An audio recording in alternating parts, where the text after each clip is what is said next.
What's up, my friend? Welcome on our show of today. I am Y311H.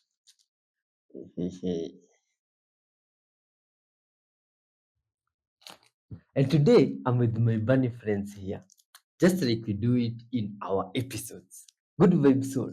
Today we get to react to videos. The type of videos that an ordinary normal human being might find unbelievable, some shocking, mysterious, and good vibes videos, my friends, with videos even talking about our creator. All of these videos, myself, is the first time I'm also going through them. So don't worry. So don't worry, wonderful child of God. We shall be in this together.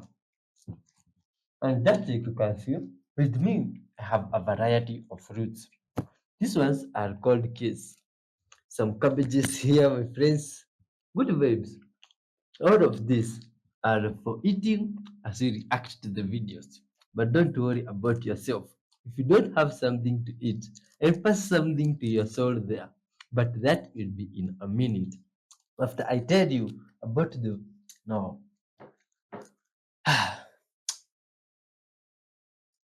Wonderful child of God. If you watch like the last 100 episodes, or even 300, all of them have been starting that way.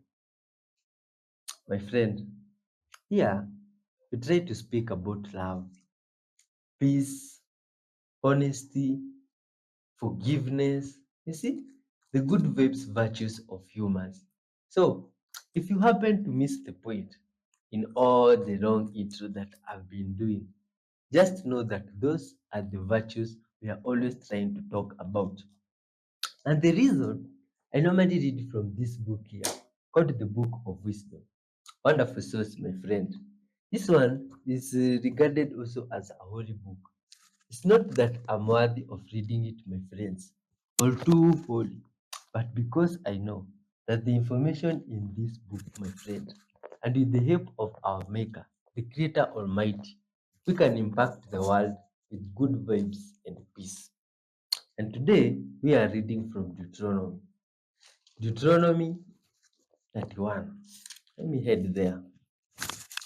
Deuteronomy is next to the book of Numbers. Deuteronomy 31. 31. 31 is next to that. And Deuteronomy 31:8. This is what it says. The Lord Himself goes before you and will be with you. He will never leave you nor forsake you. Do not be afraid. Do not be discouraged. Wonderful. Interesting soul. That good vibes, Lord, that the book is telling us about is the one that we here always acknowledge before we start.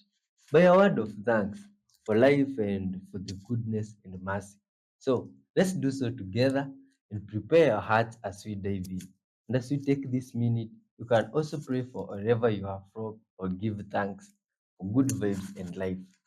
Dear Lord Father, thank you for your child here, today's viewer. Thank you for their lives, Father, and thank you for the videos that we have today. Dear Lord, thank you for the forgiveness of our sins, Father. As we react to these videos together with your child, may you guide us all through till the end. In your holy name, Jesus Christ, we do pray, trusting and believing.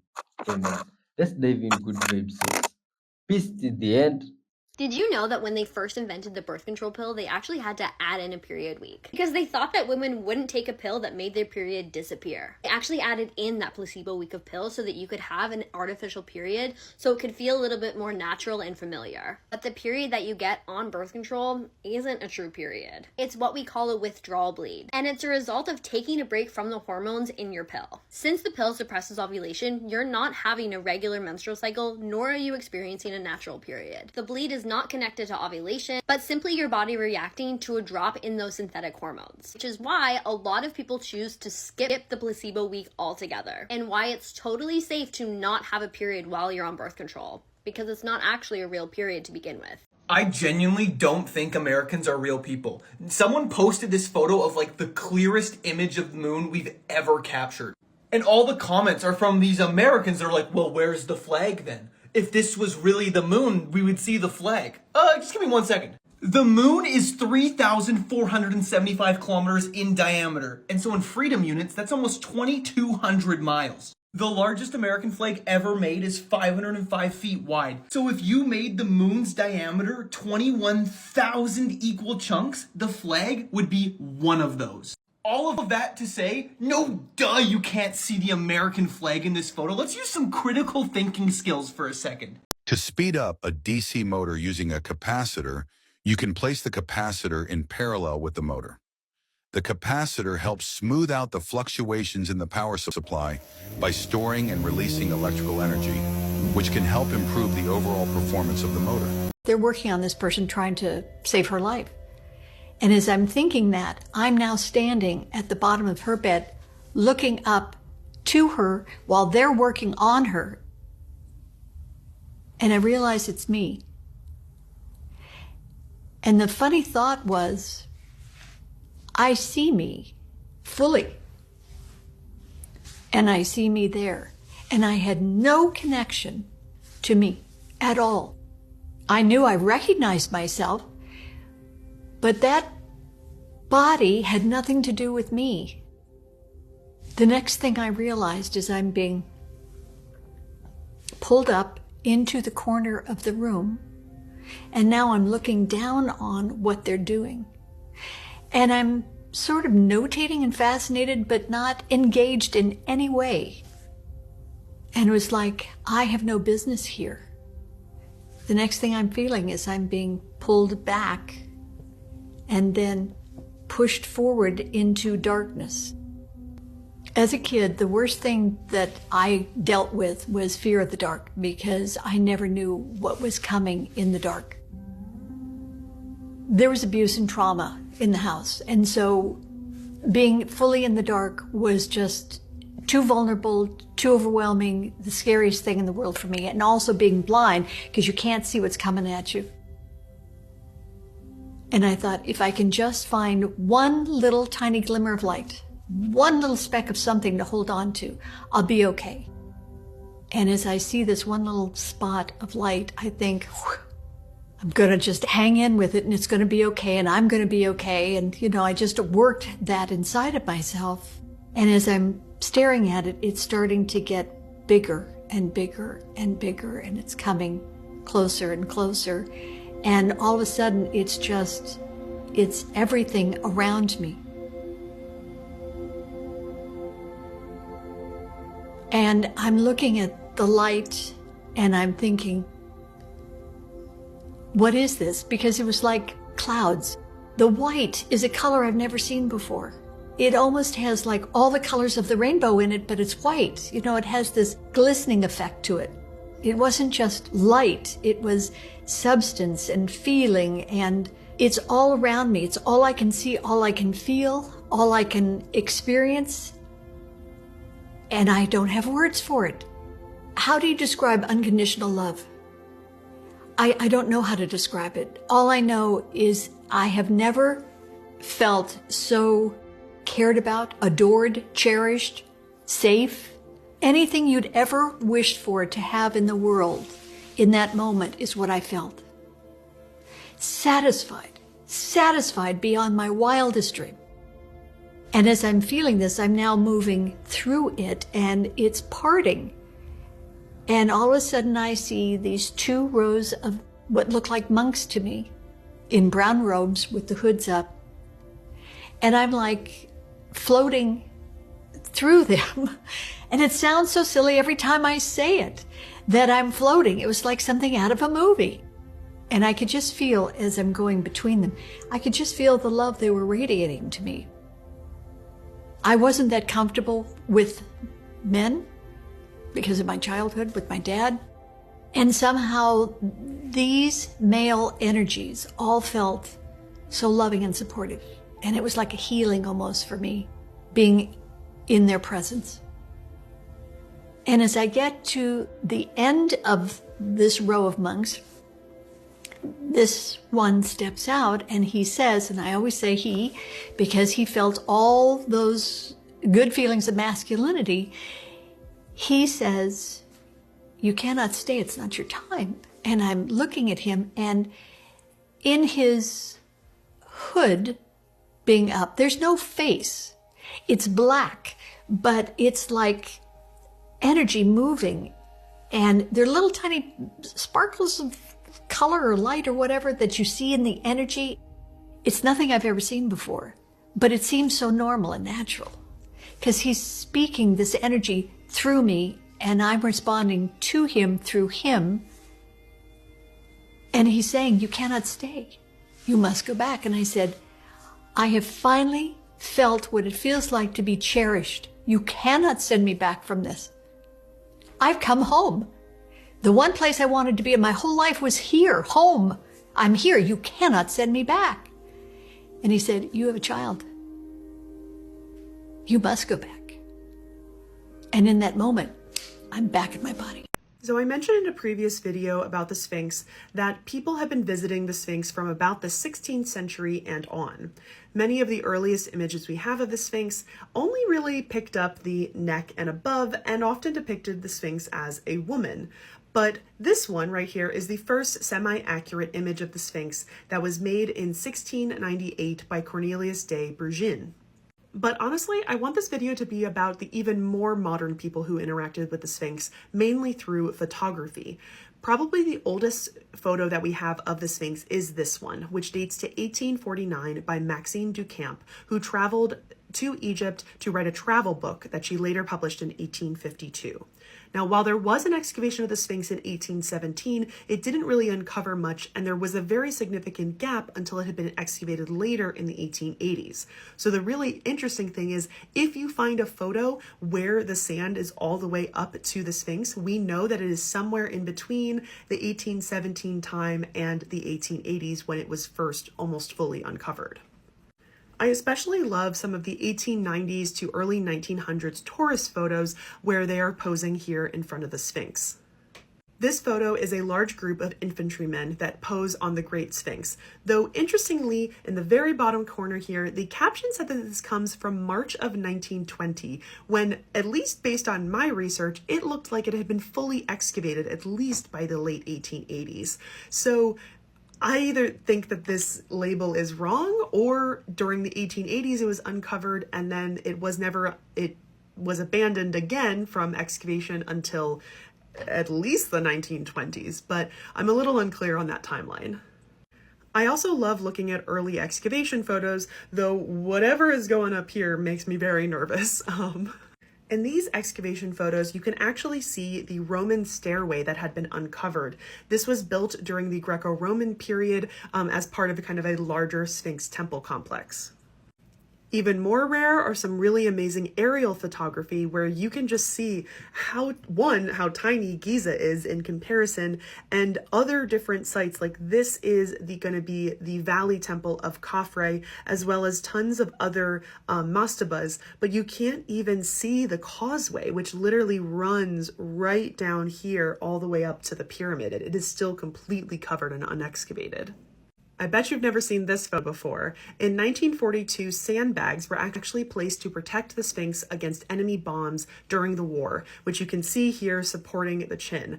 I had never seen this photo before, which was very shocking because I didn't even know really how much Egypt was involved in World War II, so that this was even a concern that the Sphinx could be bombed. And my last favorite historic photo, which is not that historic, is this one of Louis Armstrong playing his trumpet for his wife in front of the Sphinx when they visited in 1961. The sensitive boy who grows up with chaos and that feeling of being the object of disdain. You know, the boy that was given that look of utter contempt and disgust whenever he forgot to take out the garbage or failed the test. All because his parent used him as a receptacle for all of their insecurities. That sensitive boy's development will go one of two directions, usually around puberty. And that direction will depend on the brain that boy has, what his brain is capable of doing. The first possibility is he'll become angry, lash out, a protector of self, reactive volcano, angry depression with hidden anxiety underneath. chip on his shoulder with bosses, can't seem to take criticism, pretty reckless and can't take responsibility because of the pain underneath. That would be a straight ADHD-ish brain, and he'll have a fight response and a false self that's a protector of self. And in middle age, that guy will find himself in a codependent relationship, knowing his partner needs and fears and is convenienced by him instead of loves him, and vice versa. And he will have a midlife crisis that's marked by depression, and if he has high enough cognitive ability, he'll run an empire and torch Earth and people along the way. Or if not, he will rotate through jobs and feel alive if he picks a fight or gets wasted one night. Or if this boy's brain is more controlled and slows down during stress, he will internalize that pain and that wanting and the anger that he didn't get the acceptance that all kids deserve. He will adapt a fawn strategy, golden pleasing behavior underpinned by a frantic, don't be mad at me, don't be mad at me. He will become a denier of self and a pretender of self, so passive and so masked. Whatever you want to do, he always has a smile on his face, that he will find himself with assertive, maybe even controlling friends. He might go so severely withdrawn at the slightest hint of conflict and be so without standards that he finds himself cheated on and baffled when it happens, or yelled at and then becoming so dissociative like a terrified animal, sleepless, ruminative, vigilant, in his head about whether or not others are satisfied with him or if they will devour him with a look, anxiety with a hint of depression. He may find himself with probably toxic work situations where he smiles and says, thank you, may I have another, when he's asked to do PowerPoints on a Sunday night. And with this one, like Kevin Spacey in American Beauty or that guy in Office Space, he might awaken in some absurd way in midlife, buy that red Mustang or drain his 401k to buy a goat farm,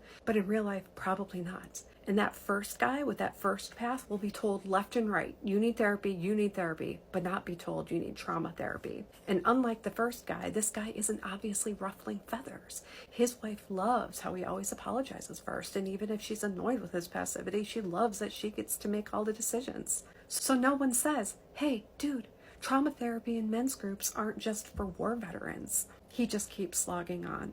So this is a public service announcement for emotionally immature parents of sensitive kids. You deserve and you need support to end this cycle.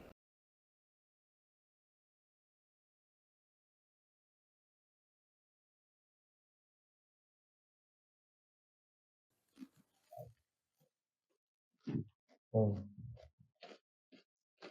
my God, look at this. It's raining stones. Are this what you call hailstones? Wow, my God. Now this one, you need a metallic umbrella or how does it go? Oh my God. What about the people that park their cars outside? Man, this is scary. Oh, the fish are experiencing some stoning there also. My God. Poor birds on the nest. Look at this. Wow, wow, wow, wow, wow, wow. English people, you mind it rains like this, stones. God, this looks like things that can hurt you if you're outside on the rain. You see, from this side of the world, sometimes you step outside of the house to enjoy the rain, good vibes, and smell the smell of the soil. But now this one, if you move outside, it's a deal done. You'll be stoned. Wow, this is crazy stuff. Look at this, my God. Whoa. Oh, it's a poor car. My man is like English people, you live in another world. Oh, what goes on there? Wow, this is scary stuff. I'm used to this. Is this normal? Is this normal? My God, look. Whoa, whoa. Man, this is crazy. I can't imagine. You see, from this side of the world, some people have metallic houses. You see? I mean, houses made of iron sheets. And now, if it rain like this, these guys can feel like they are inside a drum. Because my friend, this is so much stone. It's like the stone house. Wow! My God, after seeing that alligator in the water, and then you see something huge like this in the water, my God, you can faint. This is crazy stuff. Look, what is that thing? Oh, wow, wow, wow, wow. And this good vibes guy is just there riding his boat, no worries. Oh, that must be a good vibes animal. Maybe it doesn't ask humans. What do you think, my friend? Do you think this one has an issue with humans? It's even swimming along them. Along with them as they're raiding their boats. This is interesting. Yo, look at this. Is this a hippo? Or what is this? You see, from this side of the world, what I can only relate with the biggest animal in the waters is maybe a hippo. You see? But now that looks like not a hippo. Is this a dolphin? I don't know. This is new fish. English people, which one is this? Look at its color there, the scales. Yo, looks like it has been staying in the mud for quite some time. You see? Why? Why does it look so roundish? Well, this one, if Jonah was swallowed by something like this, he must have had lots of space down there. Then you can even do gymnastics. Look at the size and shape. Oh, this is good vibes. It's like being inside a tunnel. This is for entertainment purposes only. There are many types of alien races. These are the beta sextons. They're from 4.3 million light years away from Earth in a dwarf galaxy. They have black eyes and they used to abduct Earthlings, but then there was a territory war between different alien races, and this is all fictional, of course. The Galactic Federation got involved and they didn't want that smoke, so now they just actually work with satanic cults on Earth, and the satanic cults actually think that they're working with the devil, but it's really just these people, or humanoid aliens. Consider human blood a delicacy and are actually not just getting it from these satanic cults and giving them a little bit of power and technology like intelligence from their trading, but also they trade with other alien races who have abducted humans, and they like trade humans with them, and they drink their blood and they use them as well, and those humans are never returned to Earth, and obviously that also bypasses the Galactic Federation, so they don't have to abduct them directly and they can just trade with other aliens who abduct them. They actually have 3 genders, but it doesn't specify in this book what those genders are. They're highly intelligent. They bend particles to distort the space-time continuum, and their ships are cloaked heavily, so you basically cannot trace them at all. And also their ships are made of a living matter that shapeshift. So not only are they cloaked, but their ships are literally living matter that shapeshift, bro. And of course, this is all for entertainment purposes only. None of this is real whatsoever. Let me know if you want more. If you're suffering from an overactive mind and constant negative thought loops, this video is meant to find you. The first thing you need to understand is that you are not your thoughts, and the identification with thought is one of the main reasons why we suffer from an overactive mind. You are the one who listens, the awareness, the consciousness behind thought. Furthermore, it is incredibly important to understand that thought knows nothing about reality. The moment a thought tries to describe reality, reality has already changed. So you don't need to believe in the story that the thoughts are telling you. You also don't need to try to push them away, because with every reaction that we conduct within the body, we give these thought loops more power. Our awareness and our emotions, they're energetical currency. The more we react to certain thought loops, the more we confirm to the mind, yes, I want to experience more of that. The more we create a gap, though, between the arising of thought and a calm observation versus a reaction, the less momentum these thought patterns gain. As we then establish a calm sense of peace and knowing within ourselves that no content of thought can ever describe what is happening in the present moment, which is the only reality that truly exists, we also don't need to further suffer from the content of thought. And as lastly, we integrate the knowing that even these negative thoughts, they serve a purpose. Most of the times, behind those thoughts lies an emotion that needs to be felt. In our modern times, we are in suppression of all the negative emotions, the heaviness, the sadness, the anger, the frustration, the fear, all of these things we usually suppress within our system. So these suppressed emotions, energy and motion, they want to leave our body. And in order to leave our body, they make themselves known through these thoughts. Learning that you are not your thoughts, but the one who listens, helps you to observe your thought and objectify it.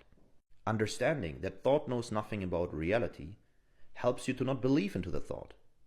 And feeling the emotion that lies behind the thought that you are experiencing will break the pattern over the long run.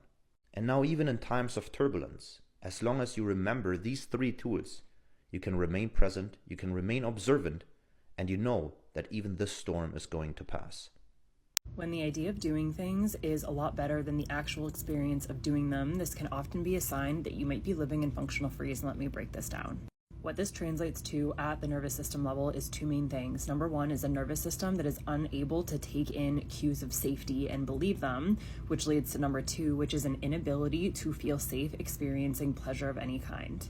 What this does is it creates this kind of off-on experience of living in your body, which is functional freeze. So this is where you might have a surge of activation and excitement as you're going to book a fun activity like going to a concert, going ice skating, going horseback riding, booking a trip, a fancy Airbnb, whatever it is. And then when the actual moment arrives to go to the Airbnb or the concert or do the fun activity, you do not actually feel safe experiencing slow joy or actually being present with the pleasure that you might be experiencing. And this is when your nervous system moves into some type of freeze response, which can often be driven from shame.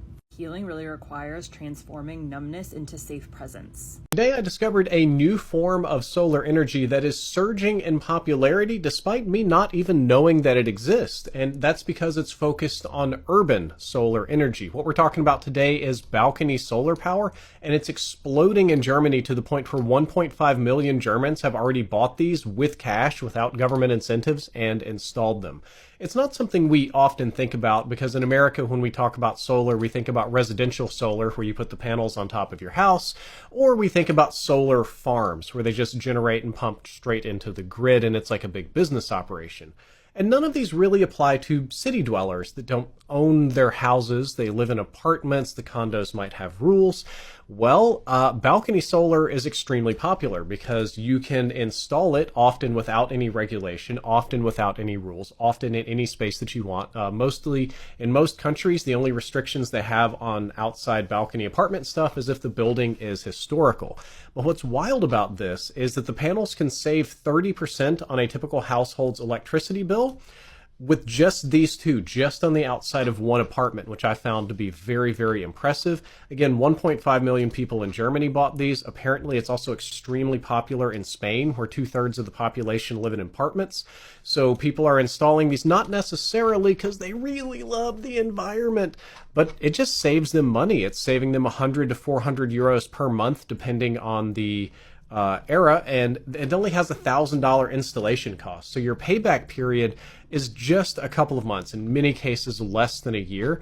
And the article goes on and on to talk about how this is important, and I agree, because this means that cities, instead of exclusively sucking electricity from the grid or generating it through burning coal or using 100% of our rural solar farm area, can instead generate a portion of their own energy and become a little bit more energy independent. This is what they got locked away in the forbidden secret archives. Something that took 12 world-renowned scientists to successfully record back in the 1950s, who are said to have been part of a classified project that created a device that can look into our past, which all came out in a book called The New Mystery of the Vatican, written in 2002 by Francois Brune, a priest who worked very closely with the Vatican, who was told by his colleague, Father Pellegrino Ernetti, a priest, monk, and exorcist, who was also a scientist, engineer, and lifelong scholar. Quite the decorated man, and a well-educated guy too, like he definitely wasn't a crackpot or anything. While the two were discussing interpretations of the Bible in the 60s, Ernetti claimed that he had seen exactly what happened in the book with his own eyes. Just a decade earlier, he was working on a project deciphering old Gregorian chants from tape recordings, when he seemingly heard the voice of the head priest's deceased father talking through the recorder. Like they tapped into a conversation he had decades ago when he was still alive. Captivated by the idea of capturing sounds from the past, Ernetti got together a group of scientists to work on a new project commissioned by the head priest, among whom was rumored to be Enrico Fermi, the father of the Fermi paradox and the creator of the world's first nuclear reactor, and Werner von Braun, a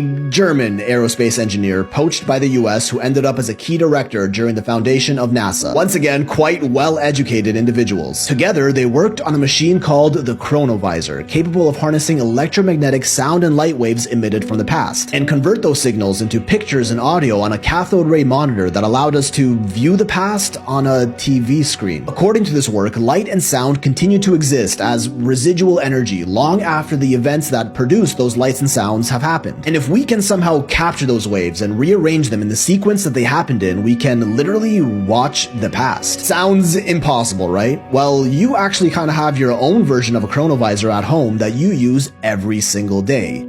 a mirror. When you look into a mirror, you're not actually seeing yourself as you are, but as you were fractions of a millisecond ago, due to the time it takes for the light to bounce off the mirror and into your eyes. When you look at the night sky, it's the same thing. The amount of time it takes for the light emitted by the stars to reach us on Earth means we're looking at them as they were hundreds of thousands, millions of years ago. We are seeing into the past. The Chronovisor took this idea, but instead of distance, applied it to the fourth dimensional plane, observing light and sound emitted from a specific place and time. It used a series of special antennas to capture these waves and convert them to audio and video on a screen, a device that can view events from anywhere and any time in history on a TV monitor just by setting a date and location. Not exactly a time machine, but a time viewer, a project that Ernetti had been a part of since 1952. And he himself insisted to Francois Brune that he saw events like speeches by Napoleon and Mussolini, views of ancient Rome, even listened to famous unfinished plays by ancient Roman poets, only fragments of which existed at the time, and Ernetti wrote them out in full, which still exist today. But as religious scholars, what they were really interested in were biblical events like the final days of Jesus, the creation of the Ten Commandments and such. In the book, Ernetti is quoted as saying, "We saw everything, the agony in the garden, the betrayal of Judas, the trial, the crucifixion." But he knew people wouldn't believe him if he just told them about it, so he took pics. In the book, Brune shows the actual photos of Jesus' crucifixion and other historic events that Ernetti snuck photos of from the Chronovisor. This one allegedly of Jesus getting crucified, and another one of him talking to his followers, which might actually just be low-resolution photos of this statue and that painting, questioning the legitimacy of these photos, but Brune insists the machine was real. One that could view any place from any point in time, including what you were doing in your room last night, all documented in Francois Brune's book, which even includes schematics of the device itself. Ernetti and his team presented the device to Pope Pius XII in the 50s, who immediately confiscated and dismantled it out of fear of getting into the wrong hands. Clearly, being able to spy on anyone who said anything at any time could be catastrophic if it got out. In 1972, an article even wrote about this device in an Italian magazine called La Domenica del Corriere, which for the record was a real magazine and not a satire paper, with the headline, "A machine that photographs the past has finally been invented," leading some to believe that the Chronovisor wasn't destroyed, but was still being used by the church to control the masses, stashed away deep in the Vatican archives, which not only do you need very special permission to access, but is also protected by armed guards and state-of-the-art security 24/7. Clearly all they have is a bunch of old writings down there, right? Then in 1988, the Vatican strangely passed a decree saying that anyone caught using such a device like the Chronovisor would be excommunicated. Kind of a weird thing to say about a machine that was totally fake and just a rumor. Up until Ernetti passed away in 1994, he swore the Chronovisor was real. Same with Brune, who along with his books about it also heavily wrote about quantum physics, which could potentially provide further explanations for such technology, until he passed more recently in 2019. Two highly respected, religious, and well-educated men that both insisted on the existence of a device that can peek into time, and that it actually hasn't been decommissioned, but rather hidden from the public and is still in use to this day.